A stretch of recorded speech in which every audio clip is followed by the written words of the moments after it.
I didn't hear the bathroom door open. I was too far gone, steam curling around me, water pattering like soft rain against tile, my forehead resting against the cool ceramic wall. I hadn't cried, not yet.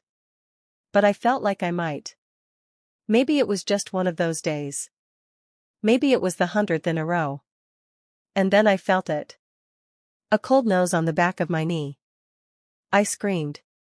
Charlie!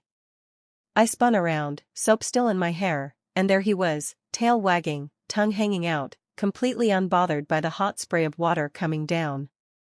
His golden fur was already soaking, hanging in dripping clumps around his face. He looked ridiculous. What are you doing? I asked, laughing despite myself. You hate baths. Charlie tilted his head to the side, his ears perked like he was genuinely trying to figure out the answer himself. Then, with the confidence of someone who had absolutely no idea how weird this was, he sat down. In the shower. With me. That's when I realized my hands were shaking. Not from fear.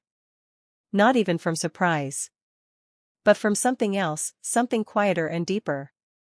Like a dam had cracked somewhere inside me. Charlie had never done anything like this before. Sure, he followed me everywhere. He was my shadow, my coffee-sipping companion, my foot warmer at night. But the shower? He drew the line at puddles. Something was wrong with me, and he knew it. I leaned down, wrapping my arms around his wet, furry neck. What are you doing here, huh? I whispered. My voice broke. What are you trying to tell me?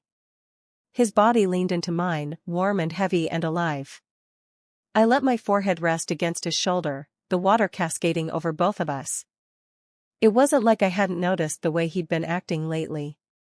The way he followed me a little more closely. The way his eyes tracked me from across the room. Or how he paced the apartment when I didn't get out of bed until noon. He wasn't a service dog, not officially. He was just Charlie.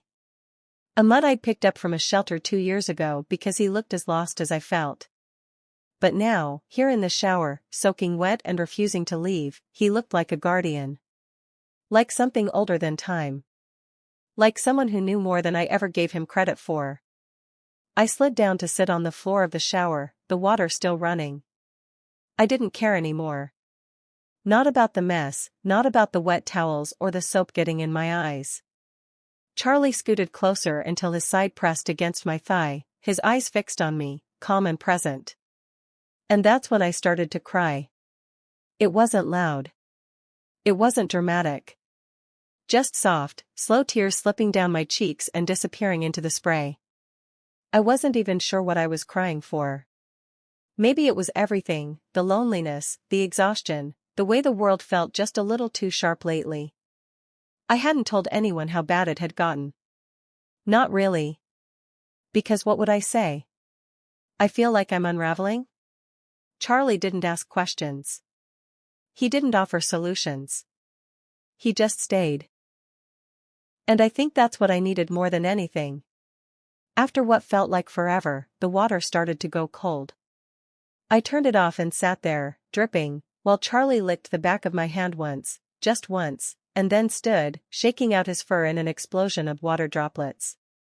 Great, I muttered, half laughing, half sniffling. Now I have to clean everything. He didn't care. I grabbed a towel and dried myself off with quick, distracted movements, then gently wrapped another around Charlie. He accepted it with dignity, even though his fur would take hours to dry. We shuffled out of the bathroom together like war survivors, trailing puddles behind us. In the hallway, I paused. This moment, it wasn't just cute. It wasn't a funny dog story I could text to a friend. It meant something. I didn't know what yet. But the silence between us felt heavy with intention.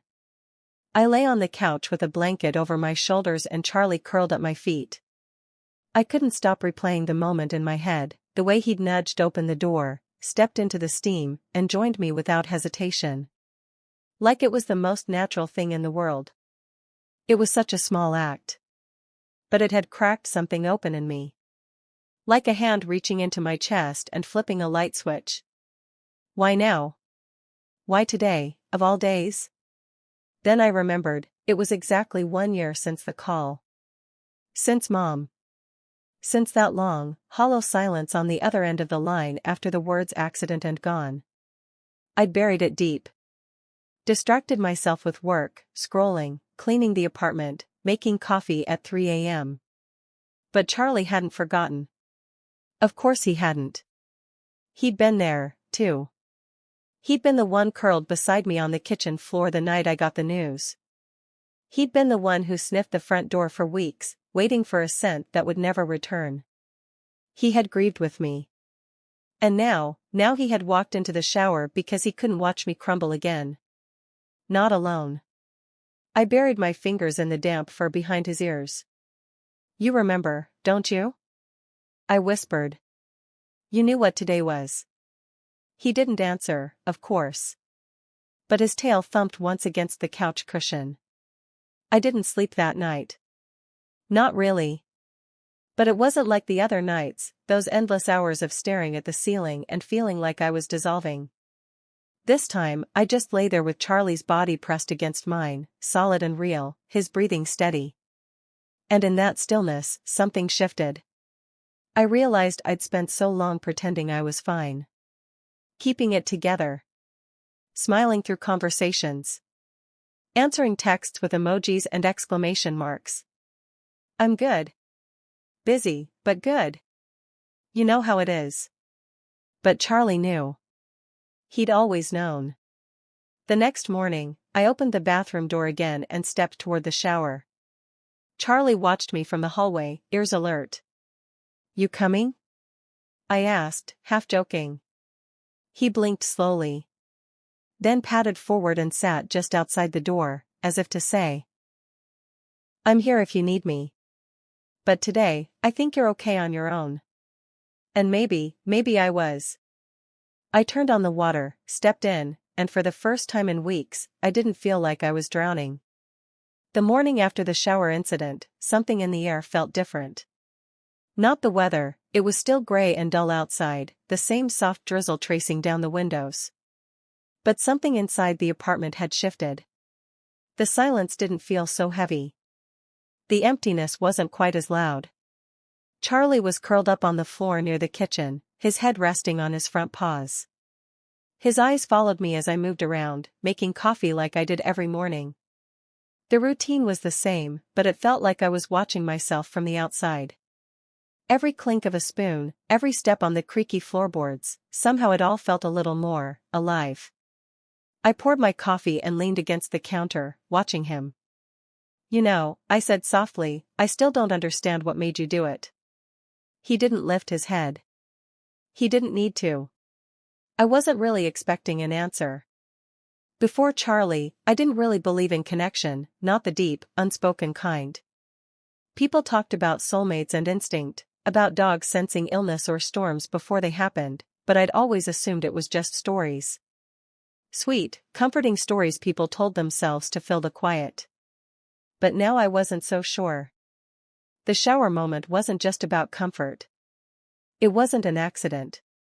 Charlie had chosen to come in. Something about me had called to him, even if I hadn't made a sound. That morning, I opened a drawer in the hallway cabinet I hadn't touched in months. Inside was a leash, a set of folded poop bags, and a slightly chewed tennis ball. My fingers hesitated over it. You want to go for a walk? I asked out loud, more to myself than to Charlie. His ears perked. And just like that, we were outside again. It was the same neighborhood, the same cracked sidewalks and leaning fences. But I saw it with new eyes. Maybe it was the way Charlie trotted just a little closer to my side than usual, or how the air smelled like pine needles and distant rain. Or maybe it was just that I felt something again, anything. It had been weeks since I'd taken a proper walk with him. Sure, I let him out in the yard. Tossed a ball once or twice. But not a walk. Not the kind where we took our time, moving through the world together, like we used to when I first brought him home. That was the thing about grief, it wasn't just sadness. It was this slow, silent erosion of everything. You stopped doing the little things, the daily things, and you didn't even notice until one day your dog had to step into the shower to remind you to feel something again. I remembered the first time I saw Charlie at the shelter. He was in the back corner of the pen, curled up like a fox, nose tucked under his tail. Not barking, not wagging, just waiting. When I crouched down, he didn't move. It was his eyes that got me. Not scared. Not eager. Just tired. Like he'd already seen too much of the world and was quietly done with it. I remember whispering, "Me too," without even realizing it. I wasn't looking for a dog that day. I'd only gone to the shelter because I didn't know what else to do with myself after the breakup, after the job fell apart, after everything. But when I saw Charlie, I felt something click in my chest. I needed him. And I think, in some quiet, cosmic way, he needed me too. Back at the apartment, I sat on the floor beside him, brushing through his still damp fur with my fingers. He tilted his head into my hand, and for a while, we didn't move. That kind of silence, the good kind, is rare. The kind where nothing needs to be said, because everything that matters is already known. "You remember how bad it got after Mom died?" I murmured. His eyes opened, slow and steady. I barely left my bed. I didn't answer texts. I stopped painting. That last one caught in my throat. Painting used to be everything to me. My therapy, my escape, my joy. But after the funeral, after the endless casseroles and sympathy cards and "take all the time you need," I stopped touching a brush. I told myself I was just too busy. Too tired. But the truth was worse, I was scared that whatever I painted would remind me of her. There was a canvas in the spare room. Still wrapped in plastic. Still untouched. Charlie followed me when I stood up and walked down the hall. I opened the door slowly, like I expected something to come flying out. But it was just dust and stale air and silence. I took the canvas in both hands and brought it back to the living room. Set it down. Sat in front of it. Charlie settled behind me like a warm wall of fur, his breath soft against my back. And I stared. Not painting. Just looking. Remembering. There had been a time I would stay up all night working on a single piece. Splattering colors, scratching charcoal, losing myself in the rhythm of creation. My mom used to say, "When you paint, you disappear," but in the best way. I wondered what she would say now. Later that afternoon, I pulled out my old paints from a drawer. They were stiff, some of the tubes half-dried. But the brushes still felt good in my hand. Familiar. Like picking up a phone after too long and hearing a voice you missed without knowing it. I didn't know what I was painting. I didn't plan anything. I just let go. Color spilled onto the canvas like water over rocks. Blues, grays, smudges of gold. I painted the rain. I painted silence. I painted grief, not as a monster, but as a shadow trailing behind something beautiful. Charlie didn't move the entire time. As the sun began to set, I stepped back and looked at what I'd done. It wasn't perfect. It wasn't even very good. But it was honest. And that was enough. Charlie stood, stretched, and rested his head gently against my knee. "Thank you," I whispered. "For staying. For coming into the shower. For all of it." He blinked up at me with those steady, knowing eyes. No wag. No bark. Just being. That night, I made real food. Not toast. Not cereal. Real pasta, with garlic and vegetables and cheese. I poured a glass of wine and lit a candle, just because. Charlie got the ends of a carrot, which he crunched like it was a 5-star meal. And for the first time in months, the apartment felt like home again. I don't know what tomorrow will bring. I don't expect miracles. Grief doesn't vanish, not really. It just changes shape. It settles in your bones. But if Charlie had taught me anything, it was that I didn't have to carry it alone. And maybe, just maybe, he came into that shower not to comfort me, but to remind me of who I used to be. The days that followed the shower incident felt strangely suspended, like the world had paused its spinning just long enough for me to breathe again. The weight on my chest hadn't disappeared, but it had shifted. And Charlie had become more than just a companion. He was a presence. A constant. A quiet guardian in golden fur. I began to notice things I hadn't seen before.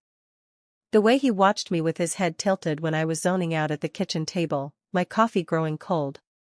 How he would place a single paw on my foot if I sat too long on the couch, lost in my own mind.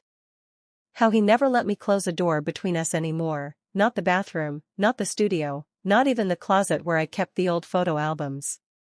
He wasn't just following me. He was monitoring me. And it wasn't in a clingy, anxious way. It was patient. Gentle. Intentional. Like he was keeping me stitched together with his quiet, loyal gaze. One morning, I stood brushing my teeth when I caught him watching me in the mirror. He was sitting in the doorway, eyes fixed, ears slightly drooped. I paused mid-brush and turned to face him. "You okay, Charlie?" His tail thumped once. But he didn't move. "You don't have to worry about me so much, you know," I mumbled, foam in my mouth. "I'm not completely falling apart anymore." Still, he stayed. It was then I started wondering, had he always been like this? Or had I just been too closed off to notice? I sat down that evening and opened my phone's photo gallery. Scrolling back, past holidays, birthdays, random meals I'd photographed for no reason. I found a video from the first week I brought Charlie home. I was laughing in the background, trying to get him to chase a toy. He ignored it completely and wandered into the kitchen, where I had been crying only minutes before. The video kept rolling as he pawed at the spot where I'd been sitting, sniffing the floor like he was tracking something invisible. I hadn't thought anything of it at the time. But now, I saw it differently.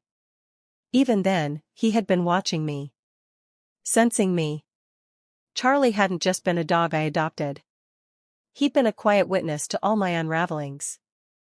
That night, I dreamed about Mom. She was in the kitchen, humming that old Fleetwood Mac song she used to play on Sunday mornings. The one with the soft piano and the soaring chorus.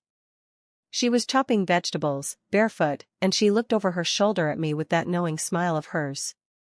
"You stopped painting," she said gently. I wanted to answer, but no sound came out. She looked down at the cutting board. "You stopped walking. You stopped breathing fully." I stepped closer. "I'm trying." She nodded. "He knows." And I woke up with tears in my eyes, Charlie's head resting on my chest. I decided the next day to take him somewhere new. Somewhere we hadn't been since before everything fell apart. There was a trail just outside the city, where trees arched over the path like a cathedral and the creek babbled beside it in endless conversation. Mom and I had gone there once, years ago. Charlie and I used to walk it every Saturday, before grief turned my weekends into blank pages. He knew where we were going before I did. As soon as we turned onto the road leading there, he sat up straighter in the back seat, ears alert, tail tapping against the fabric. When we stepped out of the car, he didn't pull on the leash like usual. He waited, eyes on me, like he was asking, "Are you sure you're ready for this?" I nodded. And we walked. The forest was quiet, in that comforting way nature always is. No cars. No screens. Just wind through branches, birds rustling, water moving over stones. The kind of quiet that doesn't feel empty, it feels full. Charlie stayed close, but not too close. He let me lead. And I realized, somewhere around the third bend, that he was giving me space. Trusting me to move forward at my own pace. Halfway down the trail, there was a clearing where the sunlight filtered through the trees in golden patches. I sat on a mossy rock and closed my eyes, letting the air wrap around me like a blanket. Charlie lay at my feet, chin on his paws. We stayed like that for a long time. And in that stillness, a thought rose to the surface. What if Charlie has always been more than just a dog? Not in a supernatural sense. Not some mystical creature sent by fate. But maybe, just maybe, he was the kind of soul who came into the world not to be owned, but to witness. To anchor someone else through the storm. Someone like me. The next morning, I found myself painting again. Not just playing with colors, but really painting. With purpose. I used bold strokes. Let the bristles scratch the canvas like fingernails on bark. I painted what I remembered of the forest, the hush, the filtered light, the way Charlie's shape sat steady against the trees. It wasn't beautiful. But it was true. Charlie sat behind me the whole time, watching. He didn't move until I stepped back, looked at the finished piece, and whispered, "This feels like something." Only then did he get up and nuzzle my hand. It became a pattern. We walked in the mornings. I painted in the afternoons. We curled up together in the evenings, him tucked against my side like a puzzle piece I hadn't known was missing. The world didn't magically fix itself. There were still bad days. Days when I woke up and the weight came back, heavy and cold. Days when I couldn't finish a sentence without my throat tightening. Days when even brushing my hair felt like too much. But Charlie never changed. He never grew tired. Never turned away. Never stopped watching me with those eyes that said, "I know. I know. I'm here." One night, it stormed. Wind lashed the windows. Thunder cracked loud enough to rattle the dishes. I startled awake, heart racing. Charlie was already beside the bed, head resting on the mattress, eyes glowing in the dark. "You scared too?" I asked, my voice barely a whisper. He didn't answer. But he jumped up, circled once, and lay down beside me, his body pressed to mine. And when the next thunderclap hit, I didn't flinch. Because he didn't. That was when I realized something that shook me to my core. I hadn't just been grieving Mom. I'd been grieving myself. The person I was before the loss. Before the phone call. Before the numbness crept in and painted everything in shades of gray. And Charlie had seen it. All of it. Not just the breakdowns. But the silence. The withdrawal. The subtle ways I disappeared from my own life. And still, he stayed. He stayed through all of it. One morning, I stood by the window sipping coffee. The light hit the side of Charlie's face just right, highlighting the soft golden fur around his eyes. "You saved me." I didn't notice him at first. Not when the woman at the rescue center led me past rows of barking cages. Not when I politely declined a bouncy terrier and a too-shy shepherd. Not even when I crouched beside a nervous mutt whose eyes darted between me and the exit sign. It was only when I was about to leave, keys clenched in my hand, that I felt it, that quiet, magnetic pull. Something turned me around. There, in the last kennel, was a dog who wasn't barking. He wasn't pacing. He wasn't whimpering. He was sitting. Perfectly still.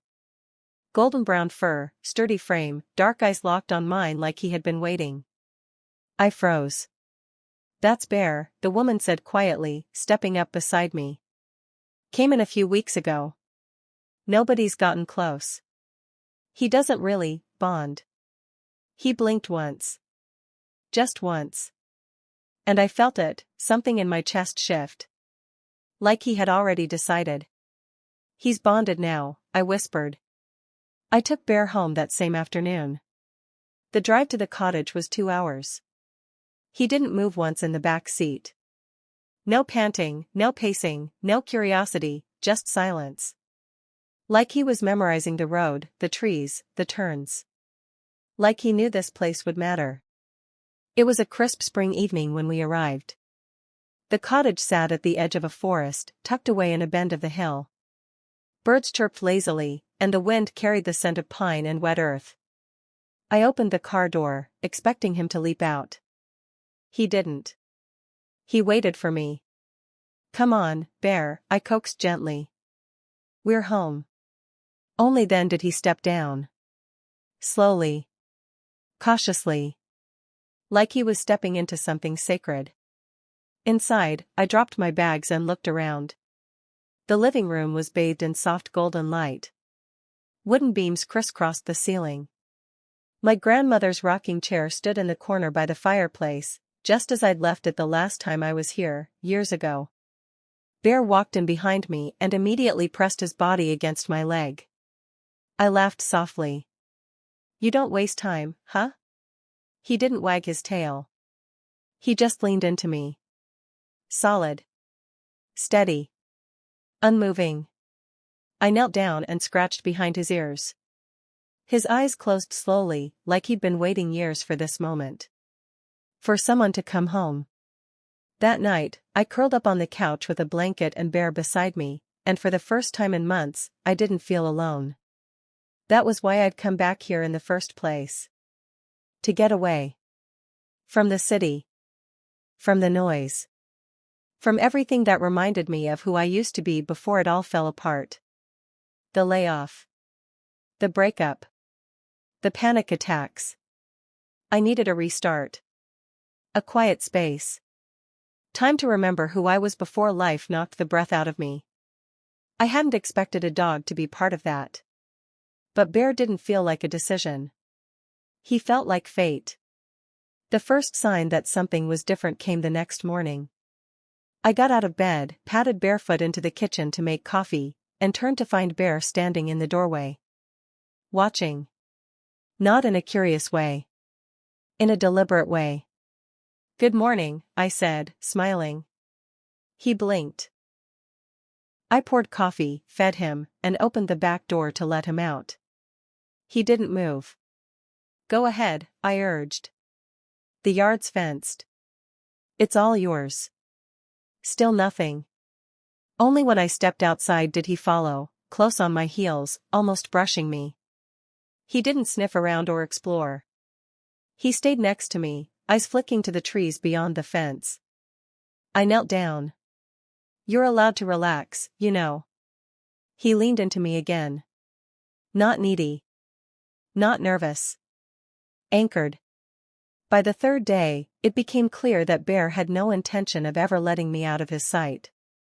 He followed me from room to room, even if I just stepped into the hallway for a sweater. If I closed a door between us, he pawed at it until I opened it again, gently, but insistently. In the bathroom, he waited outside the door. If I showered too long, he whined softly. If I opened the front door, he stood in front of it. Like a barrier. At first, I found it endearing. Sweet. Maybe he was just adjusting. Maybe he had separation anxiety. I gave him space, reassurance, treats. But after a week, it started to feel heavy. I couldn't move freely. I couldn't step outside without him pressing against my leg. I couldn't breathe without feeling like I was being watched. And not in a creepy way. In a protective way. Too protective. One afternoon, I tried to go for a walk alone, to clear my head, to get a moment to myself. I picked up my coat, opened the door, and stepped out. Bear lunged forward and blocked the doorway. "Bear," I said, surprised. "What are you doing?" He didn't growl. He didn't bark. He just stood there, eyes locked on mine, body tense. I took a step forward. He pressed harder against me. "I'll be back in 10 minutes, I promised, trying to keep my voice light. "I just need." He whined. Soft. Desperate. Like he knew something I didn't. Like he was begging me not to go. I gave up. I stayed. And that night, I couldn't sleep. Bear curled up beside the bed, not touching, but close enough that I could hear every breath he took. My thoughts spiraled. What if this wasn't just a dog being loyal? What if something had happened to him? What if he wasn't protecting himself? What if he was protecting me? I dreamed of shadows that night. Not scary ones, just dark, formless shapes lingering outside the windows. They didn't knock. They didn't speak. They just waited. And in the dream, Bear sat between me and the glass. Silent. Still. Unmoving. When I woke up, he was sitting beside the bed, staring at the door. Over the next few days, I began to keep track of his behavior. He always placed himself between me and exits. He growled softly at the forest line when we walked the perimeter of the yard. At night, he stayed awake longer than I did. Watching. Listening. Waiting. And despite how overwhelmed I felt by his constant presence, I also felt safe. Like I was wrapped in something stronger than locks or walls. Something instinctive. Something ancient. One night, I sat down on the floor beside him, heart pounding. "Why won't you let me go?" I whispered. "What are you trying to keep me from?" Bear rested his chin on my knee. And for the first time since we met, I felt afraid. Not of him. Of what he knew. The next morning, I woke up with a start. It wasn't a nightmare. No screaming, no imagined shadows this time. Just a sudden, tight feeling in my chest, like something unseen was watching me from the corners of the room. But I wasn't alone. Bear was there. Not lying down, not resting, but sitting upright at the foot of the bed, eyes wide open, trained on the door like a soldier on night watch. I sat up slowly. "Hey," I murmured, voice hoarse. "Did you even sleep?" He didn't move. The feeling didn't pass. If anything, it grew heavier. I brushed my teeth with the door cracked open because Bear wouldn't stop whining if he couldn't see me. I made breakfast one-handed because he sat so close my foot couldn't pivot around him. And when I tried to step outside for a second, literally, just to grab a sweater drying on the porch rail, he pushed himself between me and the door again. "Bear," I said carefully, crouching to his eye level, "I need you to let me go outside, okay?" His eyes didn't soften. He wasn't aggressive. But he wasn't going to move either. It was like he believed something out there would take me the second he wasn't there to stop it. I didn't even know what I was afraid of anymore. The forest? The silence? Myself? No. Not really. But something about Bear's watchfulness, the way he anticipated my every movement, was starting to seep under my skin. Not in a creepy way. Not even in an annoying way. In a claustrophobic way. Like his presence had become a second skin I couldn't peel off. Later that afternoon, I pulled out an old notebook and tried to journal, something I hadn't done in months. March 9th, Bear won't let me leave the house alone. He follows me everywhere. I know it's sweet. Protective. But I feel like a prisoner. I stared at the words, fingers tightening on the pen. I came out here to be alone, and now I can't take a step without being shadowed. I don't know what's wrong with him, or with me. Why do I feel like something's wrong? I stopped writing when Bear patted over and placed his paw on the edge of the notebook. Not forcefully. Just there. Looking up at me like he knew. I slammed the notebook shut. I tried calling the rescue center the next day. I asked about Bear's history, if there were any signs of trauma or behavioral issues. The woman on the phone was polite, but vague. "We don't know much. He was found tied to a tree in the woods. No tags, no chip. He was skinny, but calm. Never aggressive. We assumed he was abandoned." "Did he follow people then too?" There was a pause. "Well, he never let the staff out of his sight. But it wasn't a problem. Most dogs are a little clingy after being left behind." That word, abandoned. It hung in my chest like a stone. Had he been waiting for someone who never came back? I started giving him space. Or at least I tried. I left the room and gently closed the door behind me. Waited. Counted to 30. Whining. Scratching. The soft thud of his body slumping against the door. By the time I opened it, he was already panting. His eyes wide and glassy. "Bear," I whispered, kneeling down. "What happened to you?" He buried his head in my lap like a child desperate not to be left behind again. It was around that time I began noticing the small things. The front gate, which I always kept latched, swaying open one morning when I stepped outside. The curtain in the guest room, fluttering even when the window was closed. The porch light flickering at night, even though I'd replaced the bulb days earlier. And the cold spots. Places in the house that felt wrong. The hallway outside my bedroom. The back corner of the kitchen. They were subtle, but real. I felt them in my bones. And Bear did too. He would growl under his breath, almost inaudibly, whenever I passed through those areas. Low. Controlled. Like he didn't want to scare me, but needed me to be alert. One night, I tried to take out the trash. It was dark, but the porch light flickered on. I grabbed the bag, slipped on my boots, and opened the door. Bear blocked me instantly. No, I said firmly. You need to move. He didn't budge. Come on. I'll be back in 30 seconds. Still nothing. I pushed past him. He lunged, not to bite, but to stop me. His body pressed against my knees so hard I stumbled back inside. What is wrong with you? I shouted, the sudden rage bursting out before I could contain it. He froze. Tail low. Eyes wide. And then he did something he hadn't done since the day we met. He looked away. Ashamed. The guilt hit me like a truck. I dropped to the floor, reaching for him. I'm sorry, I whispered. I didn't mean to yell. I need some air, Bear. I need space.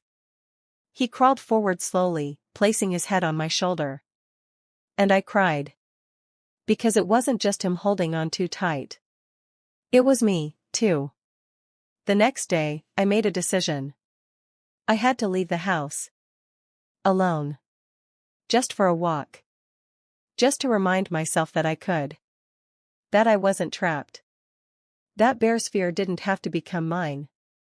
I waited until mid-morning, when the forest was lit with soft gold and the wind carried birdsong instead of shadows. I grabbed my coat, slipped on my shoes, and knelt down in front of him. I'll be back in 10 minutes. He stood immediately. No, I said, holding up a hand. Not this time. He whined. Please, I whispered. I just need one breath of fresh air. I opened the door. And this time, he didn't block it. But he stood in the doorway, eyes fixed on me. I stepped out, slowly, waiting for him to charge. He didn't. Just stood. Watching. I walked down the gravel path that curved behind the cottage. The sun filtered through the trees. Birds flitted above me. The air was crisp and clear. It felt good. Really good. I turned the corner, smiling for the first time in days. And then I froze. The gate. The back gate, the one that opened toward the forest. It was open.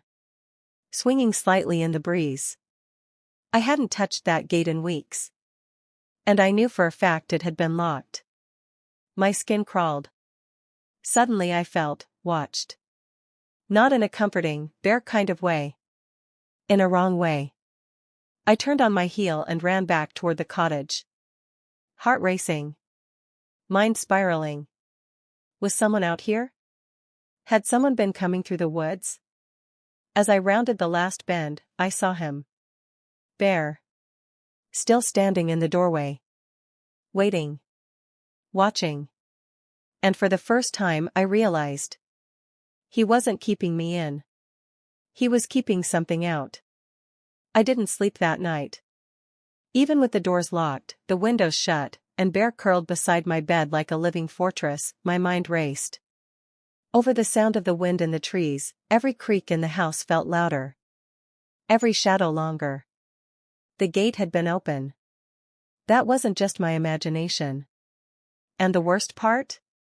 It wasn't Bear who had been overreacting. It was me. I got out of bed just after 3 a.m. I couldn't lie still anymore.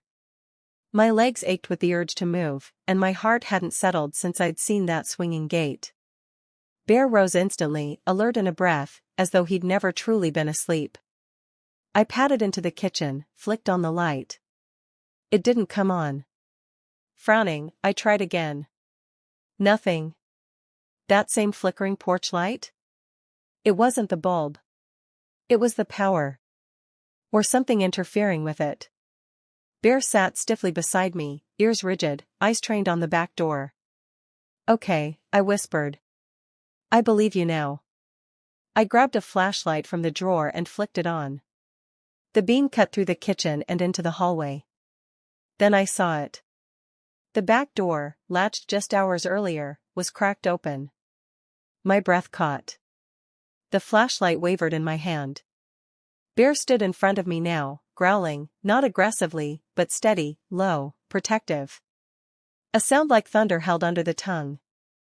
I slowly stepped forward and pushed the door shut, locking it again. The cold night air drifted in behind it. And something else. A smell. Faint. Earthy. Like wet leaves and rust. Bear, I murmured. I need you to tell me what's going on. Because this is not normal. He turned and pressed his body into my side. Like he was trying to become a wall between me and whatever was on the other side of that door.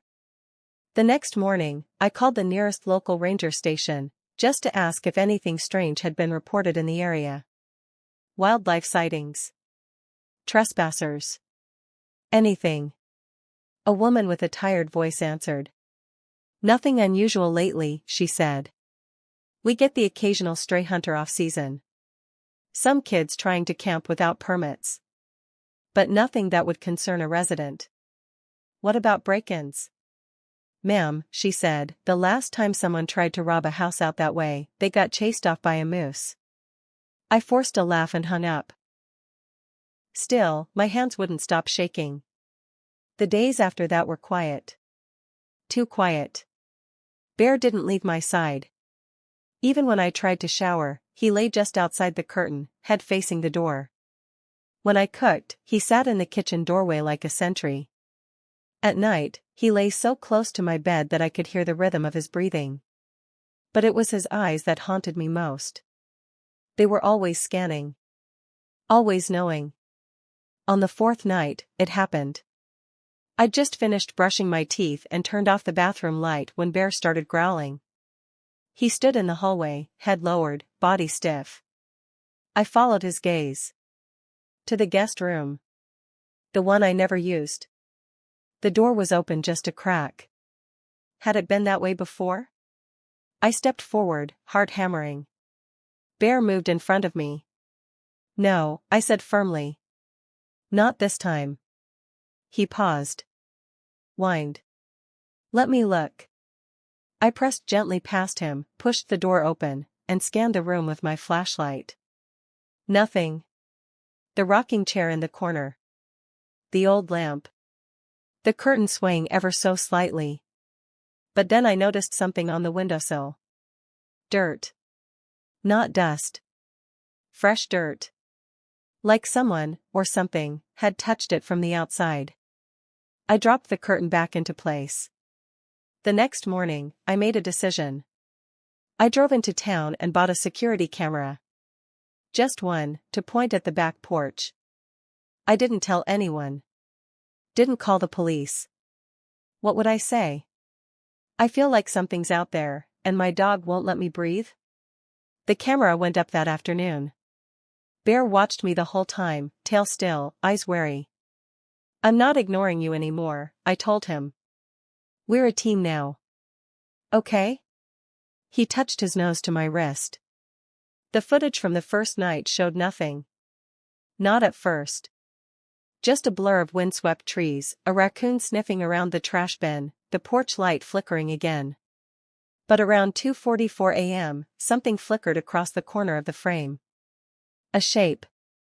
Not clearly human. But upright. Moving fast. Too fast. My chest tightened. Bear had woken up at exactly that time. He'd whined. Growled once. Sat at the window for over an hour after. He knew. I went back to the rescue center. I needed answers.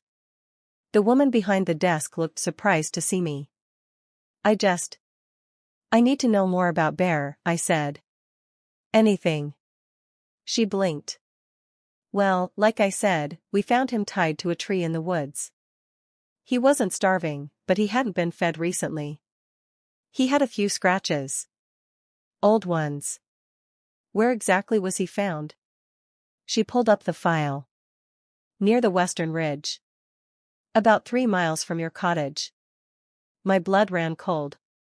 That ridge was a 15-minute walk from my back gate. I didn't sleep the next 2 nights. I couldn't. Bear lay by the door, unmoving. When I tried to sleep, I dreamed of trees that whispered. Of shadows that waited. A bear pulling me back, teeth gently on my sleeve, keeping me from stepping out into something I couldn't see. And always that phrase in my head.